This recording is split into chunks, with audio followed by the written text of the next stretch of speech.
So you're in do you live in Iowa or do you guys go there? Like I know your wife is from there, right? Or what's the Yeah, so background? my wife is from there, yes. She's from there, went to University of Iowa, cheered there, all that good stuff. Um, and then we lived there for 3 years. So we lived there up until a year ago, but we live in Dallas currently. So we've lived in Dallas for about Mhm. 13, 14 months. Okay. Yeah, I know that we maybe chatted about it on Instagram or whatever, but I'm from Iowa, so it was just kind of funny Yeah, I to think see I that remember. connection. Very cool. All all three and a half of us are connected. So hey, well There if we you're go. listening to this, if you're from Iowa, you might have been offended, but we love Iowa. I'm from Iowa, but this is conversations, man. Josh and I are just gonna have a conversation. I believe that especially in the church and as Christians, as leaders, as pastors, man, we got a lot of monologues, we got a lot of opinions, but man, our goal is to just sit down and have a conversation to open it up and to facilitate what it looks like to simply just have a conversation. I believe that now more than ever, we need to have conversations. So, Josh, I'm so pumped to have you, man. I believe it's going to be fun, and maybe just to start, would you just share a little about who you are? I mean, man, what you have wife, you have kids, like what? Tell us a little Yeah. about who you are. Yeah, so I currently do itinerant speaking full time. Previously, I was on staff at a church in Oklahoma, and then I was on staff at a church in Iowa. But currently, live in Dallas, Texas. Travel, speak, write books. I have a book coming out March 5th. Um, So so exciting. 7 Lies That'll Ruin Your Life. Super pumped about that. And in Dallas is where our family lives. So I've been married to my wife Hope for almost 8 years, Mm. and we've got 4 boys. So, 5, 3, 2, and 6 weeks. So little baby Wow. Abel, aka big man Abel, is already like 14 pounds of Wow. thunder. Let's But go. yeah, it's just like, I'm living in everything that I thought that I would never, be doing or have access Mhm. to. I thought in a real way that I disqualified myself from everything that my heart longed for, Mhm. and I love that I get to do many of the things that I do, but what I love doing is something that I have done for a long time is, identify leaders, build them up, Mhm. share, some things that I've learned from mentors in my life or mistakes even that I've learned. And hopefully, any and everyone that I touch does more than I could Mhm. ever dream of doing. I love that so much. Even jumping right into that, though, I'd love to hear because a lot of this audience is young leaders. It's people who Yeah. are in their early 20s, excited about ministry, excited about business, excited about their future. Man, what should we be looking for? What are some key indicators of somebody who you're like this leader has potential and really does have a bright future?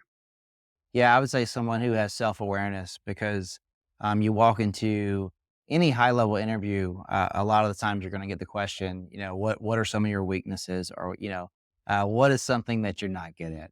And I think being able to identify that, it's Hmm. not indicative of, weakness, it's actually indicative of someone who has self-awareness. And you can't even be obedient to the Lord if you don't have self-awareness, and Hmm. that's just, you've gotta be in community with people that love you enough to tell you the truth, that tell you like, "Hey, man, you could have done that better," and just really to lead to the next thing I was gonna say. Um, for me, I was someone who was pursuing acting at a high level. I was pursuing communicating at a high level, then pursuing, everything I've done, it's been around self awareness, communication, and it needed coaching, Hmm. even athletics. So, anyone that wants to be good at something, you need feedback. So, I would say be someone that finds someone that knows you inside and out, and be willing to and hungry for even constructive feedback. Where if you're not in a place where you can receive criticism, that's an indicator of either immaturity or some pride, or you're wrestling with something. But man, anytime someone in my life says, "Hey, if you would have said this," or "What did you mean by that?" because that was confusing, 'cause something I always strive for is to be clear. Like, Mhm. was I clear in, my closing remarks or my call to action? Like, was I clear? So that's something that I always ask for feedback, around, but I would say that it's like That's humility, so good. hungry for criticism, and, know where, you're weak and know where you're strong. Yeah. I love that so much. Even jumping in a layer deep that how do you feel like the leaders who don't receive feedback from people younger than them, like what are your thoughts on that? So it's like, man, you got a 20-year-old who might see something, and in my experience anyways, because I've always been the youngest in the room. I've always led in rooms that it's like, man, this guy seems younger than us. It's like, yeah, because I am. And how do we help people understand that we can learn from anybody? Yeah, I mean, because, if every single person is created in the image of God, then there are gifts and talents that that person has that you might not, and part of the way that the body works is if we work collectively, we can work more effectively. Yes. And you need that from all angles. And just being from someone, so I was on staff at Life Church, and the person who was my leader was I think he was 24, 25 at the time, and I was Yeah. 30 something. He was a solid 10 years younger than me, but he was a very highly effective leader, and he had been leading even though that he was younger than me. He had been leading longer than me. So Mhm. I would say, uh, to someone who is slow to take feedback or advice from someone that is younger than them, or even, man, thinking that, okay, well, this person is 20 years older than me. Like, sure, they can speak into some aspect of my life, but they, if they didn't contextualize what they were saying in a way that made sense for you right there in that moment, it doesn't mean that it's not valuable for you. So I would say, it's easy to do both, but Mhm. gosh, any and everyone has something to offer, Yeah. and we should just, assume that, okay, if someone's in the room, they're valuable, and, you know, glean what glean what you can, and Mhm. sometimes it's not helpful, but a lot of the times it is. Yeah. Well, I love that. And what I've always said, I feel like it is 5 words. It's like, here's what I'm seeing. It's like Yeah, you might be seeing something wrong. You might be seeing it right, but it's just something you see. And for us to be open up to just, hey man, I want to know what you see. And it kind of relieves the pressure of being truthful or being absolutely right. It's like, man, this is just a pattern. This is a the perception of my experience of what I'm seeing. So I love that so much. yeah, And because I mean, that's a healthy pattern because, I mean, that's the appropriate way to read scripture, right? So observation, interpretation, application, right? So, yeah, but before I tell you what I think, I should tell you what I see, and hmm then you can determine, is this something that's applicable for my life? yes, that's so good. Even like for you, like you just said that you're a full time traveling itinerant, like speaker, preacher. How do you make sure that you still have those levels of accountability of people who are like, hey man, like, are you good? Hey, how's your mental health? How are you doing? Are you getting rest? Like, how's your wife? Like, what boundaries have you had to set in place?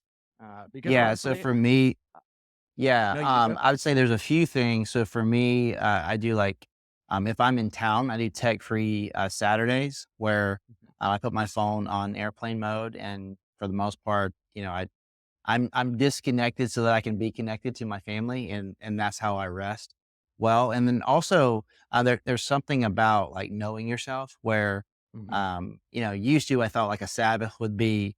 I've heard it said where like if you work with your hand, you should Sabbath, and use your mind, or vice versa. mhm. And for me, it's been really helpful because if I do nothing, I don't feel rested. So I have to be strategic in my rest. Um, so that's important. But regarding accountability, I just have like I have people and mentors in my life, like JP, like Jonathan McCluda, like he's got full access to my life, and he Mhm. will, Proverbs 27:3 talks about the wounds of a friend. He will lovingly wound me if he sees me. Yeah. If he's like, dude, you've been in, those are 4 nights in a row that you're traveling. Like, how did Hope feel about that? I know those were good opportunities, but is that a good decision? Or even like Andrew Carter, is Yeah. a great friend of mine, And about a year ago, I was like in the thick of things, and I did 61 engagements last year, which is Wow. like way too many, you know? Like Yeah. so like some people were like they were trying to get to that point. It's like that's awesome, but it's like it it was a lot. It was too much, honestly. Yes, It for took sure. its toll on me and it took its toll on my family. But now I can kind of sit in the fruit of that and be more Mhm. strategic in my yeses. But he was like, "Hey, man, your face is looking a little full. Are you taking care of yourself, man? You look like you're probably just, living off of protein bars and energy drinks." And he was right. I Yeah. was like, I was eating not terribly, but I wasn't Mhm. sleeping well. I was drinking way too much caffeine, and I was like super dehydrated. I looked unhealthy, and he loved me enough to tell me that. In contrast of just saying, "Man, oh, you're doing awesome," is like, dude, you look like, you need to take a step back and Right. assess, you need to check yourself before you wreck yourself, Yes. And, I love that I have a few people like that in my life, and Addison Revere, he's and then another friend of mine, Lee Shelton, like, he's got full access to my life, so it's like, Mhm. please tell me if I say something or do something stupid, please tell me because Right. like, for all of my 20s, I was doing all this stuff and I was making money and had all the success and all this stuff, doing, things that I'm not proud of. But I did have, my circle was patting me on my back while like to my detriment, you know? Mhm. So you need people desperately that Yeah. are willing to call you out and call you up. Because we need that. Right. Well, it's so good. It's like, yeah, having a circle's important, but the right circle, like having the right people around you. You just mentioned Yeah. Andrew Carter. He was on this podcast. We love Andrew so much. Yeah. Him and his wife are so special and so fun. And if anyone's gonna call you out about your fitness, it's gonna be him because Yeah. Yeah. And he's I jacked. love that we got the relationship where like he could say, "Hey, bro, you're looking a little thick, man. What's going on?" He could say that to me, and like I'm not hurt Yeah. by that because No. he knows the way I live my life and how what's important to me.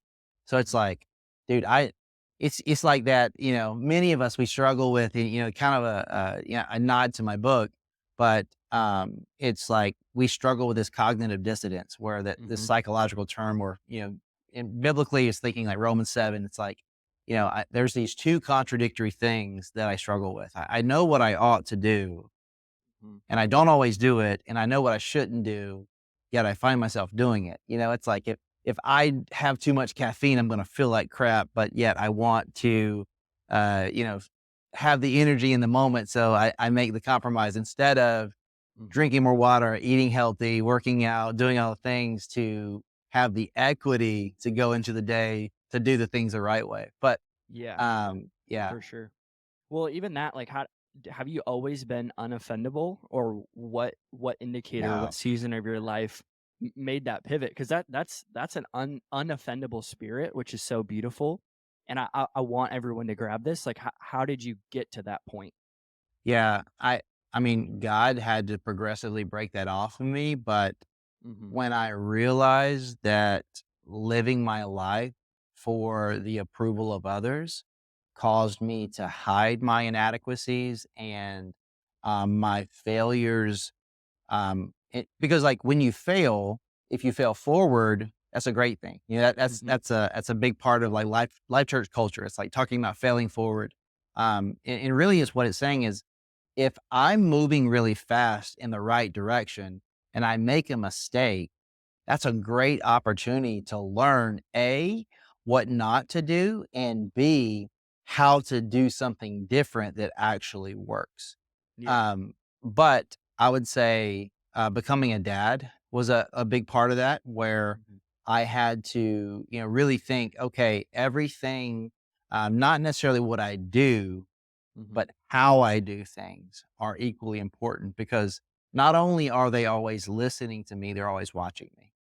Hmm. And you can, even people who have this like misconception of God, it's like if you don't understand the character of God, you'll misunderstand the tone of God. And when you see John 14:15, if you love me, you'll obey my commandments. If you think it's if you love me, you'll Hmm. do what I say, or I'm going to crush your head. But it's actually if you love me, you'll trust what I say, that I'm trying to protect you from the world and yourself. Mhm. So if you live in my promises, you'll see the fruit of my blessings. But I just had to get to a place where I knew what it was like to live for the approval of others, and it nearly literally cost me my life. And I just decided that, man, once I got found out, right? Once I just started like sharing my testimony and just I started sitting down with this guy, Andrew Yates discipled Mhm. me, 3 days after I gave my life to Christ. I sat with him for years and years. He's still a good friend of mine. And we had, every week, we had these hot conversations, right? So honest, open, transparent. Mhm. And he wouldn't just ask me, am I doing the right things? He would ask me about my thought life. Yeah. And that caused me to think differently because it caused me to say, okay, I felt something and that led me to do something, and then that led to something else. So it's like if I could back way up, way back here, where it's not about just the thing I did, Mhm. like what was the thought process or the emotion that led to me doing the thing that I then felt shame or pride about? Because both are detrimental. So Yeah. I would just say, living a life of just radical honesty, Mhm. um, because it's so much freer because I lived the polar opposite of that, and just knowing, man, it feels so good to be known and not to suppress things and not to dwell on Mhm. things. So I like extrovert and ideate now, and I just know like, gosh, the way that I need to process things is I need someone just to sit and listen. Mhm. And God gave me, this incredible wife where she loves me enough to say when we're having a conversation and I'm frustrated or I'm trying to figure something out, she'll say, "Do you want me just to listen, Mhm. or do you want me to, give you some kind of advice? Like, do you want me to Yeah. tell you what I think?" Because sometimes I just need to get it out, you know? Mhm. I mean, that's so brilliant. And what's funny is I was literally going there. I was like, man, I love because most of the time we have men on this conversations podcast, but it's like, man, I always love asking about your spouse because obviously you don't live the normal life. Like not everyone is a traveling itinerant preacher. Like and you didn't start there. You haven't done that forever, but it's like, man, what do you guys have to have in place for your marriage to stay strong? Because it's one thing to have Instagram followers, it's one thing to be a traveling preacher, and I've seen this in you, I know people who know you, and we've followed each other from a distance, and I've seen you be a great dad and a great husband just Mm, as much as you are a great communicator, which I honor, and I think is on we know this, but it's more important, and it's super special to see you be able to do that. It's like, so what have you had to have in place, or what have you stewarded to make sure, man, my wife's good, my kids still love me. They don't hate the yeah. church. They don't love the beliefs we have based on this. And they are still young, which is Yeah, but I would say, I mean, like I preached at Bantry Bible Fellowship this past Sunday, and if I'm preaching in like drivable proximity, the whole squad is there, mhm, and so many people ask like, what are you going to tell your kids about your past? I'm like, dude, I preach about it almost every week. I yeah, write books. I do podcasts. I live a unhidden life. mhm, And what my kids know is that dad made a lot of mistakes. But mhm, guess what? God met me where I was because he's that good. And, there's this beauty in Romans 2:4 where it talks about God's love, his kindness, his patience that leads us into repentance. So God allowed me to experience everything that I thought would mhm, fulfill me to realize it wouldn't. yeah, And then he met me in that. But, they know, like, dad was, he made a lot of bad choices, but God met me, and through having a relationship, my life changed, and mhm, hit their mom loved me enough to tell me the truth when I was in the wrong. yeah, She showed me grace and truth. So I say all that to say, like, we just live like, hey, the church is what mom and dad are called to and what our family is called to. Even though like I do a bunch of other things, like my passion in life, like my calling individually is to preach the gospel to the church, but specifically to I think there's an integrity gap that Mhm. exists in the body. Yeah. And because of that integrity gap, there's how do we fill how do we fix the problem where there's 2.5 billion Christians and there's 5.5 people that don't know the Mhm. person of Jesus? Like, how do we fix that gap? Well, the 2.5 need to be walking in boldness and authority and Mhm. sharing the gospel. And that doesn't happen if you're living in habitual sin because Right. that causes shame and shame leads to isolation. And you're not going to be bold and walk in authority if you're living in habitual sin because you're going to be ashamed. Mhm. And Yeah. shame leads to, you being lackadaisical, you being, you're not going to do the thing that you're called to do because you feel like you're disqualified to do it. Mhm. But yeah, man. So like with all those things being true, like me being called to speak into that, um, our family's committed to it. So we're committed to the church, and that's just part of our, Yeah. Sundays are just non-negotiable. So we're going Yeah. to church. I don't know. We don't know where we're going. Who knows where we're going to be. So we have a But we we're have a there. church home, but for the most part, it's like if we're drivable, we're going to go, and that's just part of what we do. Yeah. And, No, I love that. we have, like, rhythms in our home, like, we we have like, we make pizza every Fridays, and it's simplistic, but I think there's something beautiful about, Mhm. having a consistent rhythm of something, in your week, and, we look forward to it, and we do it together, and, I think that's just important where, like, Yeah. I didn't have any of that, I didn't experience any of that growing up, but my wife did, and, I think me being committed to my relationship with Jesus Mhm. is the most important thing in my life. And I show my kids that because, we pray, we read the Bible, we do, we always have a memory verse like on the chalkboard, like in our kitchen, and we talk about it. So we make that important.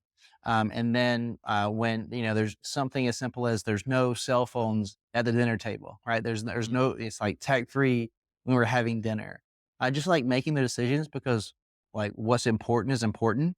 And to make the main thing, you have Mhm. to remove other things. And I think just the simplicity of honoring things and saying, hey, this is important and this is Mhm. the way we're gonna do things. Uh, that's the way I've been simply been able to do some of the things I've been able to do. And again, I've been gifted with an amazing wife Oh, that has yeah. a lot of patience, Yes. and, yeah, she's the It's so best. great. Yeah, well, I do wanna understand, so you wrote a book, and it's coming out real quick, so can you share about that? I've seen a lot of the Instagram stories and the promotion side of it. We will 100% have the book listed, in the description, so, yeah, talk to Yeah. me about that, like, what was the journey with that? Yeah, it's so funny, it's like, sometimes you make a plan to do something that you wanna do, and then, kinda like when Paul in Acts 16, when Paul's like, "I'm going into Asia," Holy Spirit's like, "E-brake," you know? Yep, Because 100%. I thought like, okay, have spent, the last 4 years, telling my story. Mhm, And I was like, a lot of people are like, you should write a book about your story. So like, write a book just sharing, the totality and different nuances of your story. And that's what I intended to do. mhm, And then I ended up, getting a literary agent. And then we were talking with different publishers and we had, several deals on the table. And my publisher that I went with was like, you could write that book, but what is mhm, the thing that you're most passionate about? And I was like, the thing that I'm most passionate about currently is speaking into culture, like into the intersect of culture, like Romans 12:2. mhm, You're either being informed by the world or being transformed by the renewing of your mind. And that's important in the latter part of the verse so that you can discern what is God's good, pleasing, and perfect will. There's yeah, a line in the sand. So you got to know what is of God and what's against God, what's bad for you. And they were like, that's the book we want you to write. So that's what the book's about. So the book's yeah, called Seven Lies That'll Ruin Your Life. And there is aspects of my testimony in there. There is, um, you know, tools and really great information regarding pornography in there. But it's not like a book about my testimony. It's not a Mhm. book about how to stop watching pornography. But at the same time, it is because um, to to eradicate pornography from your life, it's not going to be work based. You're going Mhm. to need heart surgery, and the book is essentially about a false identity because Mhm. it's each chapter, it's looking at different counterfeits. It's saying, okay, here are 7 lies from the world. Here's what the world has to say about approval. You know, if you know enough people, if you know the right people, if you do enough, if you have enough, you'll feel like you are enough. But that's working for approval in contrast to working from Mhm. you are approved, you're chosen, you're set apart. God sent his one and only son to die on your behalf. And if you believe in him, his righteousness is bestowed upon you and you become a son of the king. Like, how good is that? Like, that is so much better than Yeah. thriving and striving and trying so hard to become something so you can feel something. So that's chapter one, but that's really, the theme of the book. It's just this Mm. big meta narrative of the world saying, hey, if you do this, you will find happiness. If you do this, you will find satisfaction. And my two favorite chapters are the last two chapters. Chapter 6 is about imitation intimacy, Mm. and the seventh chapter is hijacked healing. And it's kind of connected in that, if you, we polled 10,000 people, said, if I say the word intimacy, what's the first word that comes to mind? 91% of people said sex. Wow. And what's a biblical worldview would say intimacy is defined by proximity to God. Mm. So how close you are to God, and by being in the presence of God, you experience intimacy with God, and through that, you can see intimacy clearly because you've experienced in its truest form. And then it's like, okay, here's everything else that the world says is true, and it kind of compares. In Exodus 32, like Moses is up on the mountain getting the Ten Commandments, and he comes back, and they've melted down all this jewelry and made a golden animal, a golden calf. And I love that he breaks up the Ten Commandments and puts it in this water and makes them drink it. Right. But I mean, how boss is that? Oh, But yeah. but what's really interesting is they were calling the golden calf Yahweh Mm. because sometimes you put your presuppositions on what you believe to be real, but you're actually looking through a faulty lens. And even though you think you see what you see, you're seeing a distorted version. And anything different than what God designed and had for you is not good for you. And it's Mm. not true at all. It's not reality at all. It's this augmented version. It's this counterfeit version. And anything that's counterfeit is going to leave you empty and lead to hopelessness. And that's every other form of intimacy outside of looking at intimacy through the lens of the being in the presence of God. And then again, like hijacked healing is, man, it's believing that it's okay. It's not okay to be okay and pretending like you're okay when you're not. And I Mhm. think that's why, the pornography addiction and the mental health crisis that we're in are so interconnected because we're struggling in 100%. the dark. We're pretending like we're not struggling, but we believe that we have to pretend like we're struggling, and we're the most you know, connected generation in the history of time regarding social media and all the platforms. And then what's true is we're probably the most disconnected generation in the history of time because we've got so many friends on social media, but no people that we do community with in our life. And it just leads to this brokenness where, a lot of people have experienced Mhm. the salvation, Right. the forgiveness that comes, the vertical forgiveness that comes from First John, where you've Mhm. confessed to God and He's righteous and just to forgive your sin, but you haven't confessed your sin, James 5:16, where you can find the healing that you Yeah. desperately need. So I think there's a lot of saved people that are still wounded and they need healing. And, man, that's my hope. Is it's just a Yes. big recipe book for, I've made a lot of mistake. I've gone through a lot of pain. I've hurt a lot of people. I've experienced a lot of hurt, and, God's healed and redeemed all of it. And, Mhm. it is the gift that's been given to me that I wanna give away. Well, that's so special, and I'm so excited for it to come out. And like I said, we'll put it in the description. Seriously, I know it's gonna help so many people. It already has. Like the last 10 minutes of you explaining the book, I'm sure is gonna help hundreds, if not thousands, of people. So a Let's go.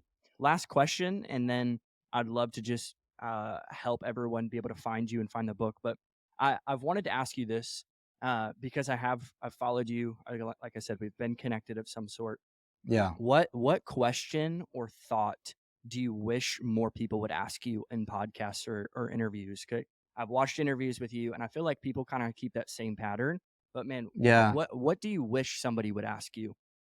Yeah. I would I love talking about leadership. So I love or just like communication style. So like Hmm. I love like digging deep because so I used to own CrossFit gyms. Hmm. And then before that, I was in acting, and then like way back in the day, I was like in theater.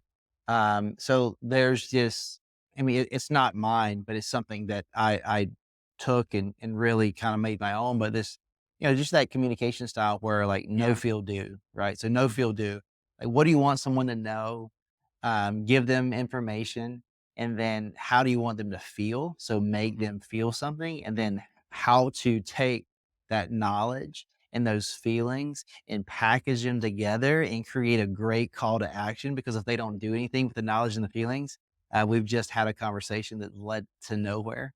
Yes, But it's very good. yeah, I would just like, I love talking communication. I love talking leadership. So Hmm. I wish more people would ask me questions like you're asking me today, Yeah. because that like it really makes my heart happy, and I love, Hmm. love, love Yeah. talking about it. Well, I love it. I love it so much, and maybe we'll have you on again, and we'll just talk about communication and leadership. Yeah, dude. I love it. Well, dude, how can we find you? Like when can you say the date again for when the book is coming out? Like we want to buy it. Everyone listening to this better buy it. So, Yeah, let's go. Yeah, so the book comes out March 5th. mhm. So we're recording this. It's the 28th, 28th. So it might 28th. be next week. Yeah, so Let's go. maybe this is coming out and the book's already out. So yeah, so it's out March 5th. Anywhere you buy books, Barnes and Noble, Target, Walmart. Easiest way is to do that Amazon, because that, especially if you do it that first week, it Oh helps, yeah. bump up the bestsellers list. So use Amazon. Let's go.